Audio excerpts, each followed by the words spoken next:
ගන්නකෝ දැන් ගන්නකෝ තෝරදෙනිය. දැන් තෝරදෙනිය ගන්නකෝ. දැන් තෝරදෙනිය තමයි විජේවීරව මැරුවයි කියන චෝදනාව තියෙන්නේ. දැන් තෝරදෙනිය දැන් මාලදිවේ ඉන්නකොට තමුන්නාන්සලගේ හඳුන්වැත්තිත් එක්ක උත්සවයක් විවෘත කරන්න ගිහිල්ලා එකට ඉන්නවා.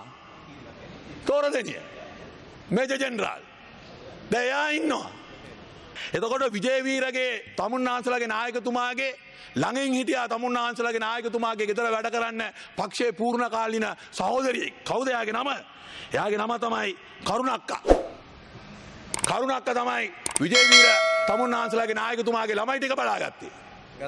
හරි කරුණක්කාගේ අයියව සයිමන්ව අරගෙන ගිහිල්ලා වැලිපන්න කඳවුරේ මරනවා. ඒක මෙහෙව්වේ අර රණවීර කියන තමුන්නාන්සලගේ උපදේශකතුමා. දන්නත්තන් දැනගන්න. දන්නවද රණවීරව අත්අඩංගුවට? මට කියන්නකෝ. කරපු අය. තමුන්නාන්සලා කියන විදියට 88 89 හමුදාවේ ඉඳගෙන පොලිසිය වල ඉඳගෙන ඒ අපරාධ කරපු අය දැන් තමුන්නාන්සලාත් එක්ක එකතු වෙලා ඉන්නවා. තමුන්නාන්සලාගේ ආණ්ඩුව නියෝජනය කරනවා. දැන් ඒගොල්ලන්ව ආරක්ෂා කරනවාද? දැන් ඒ අපරාධ කරපු අයත් එක්ක එකතු වෙලා තමයි දැන් ඕගොල්ලෝ ආණ්ඩුව හදලා තියෙන්නේ.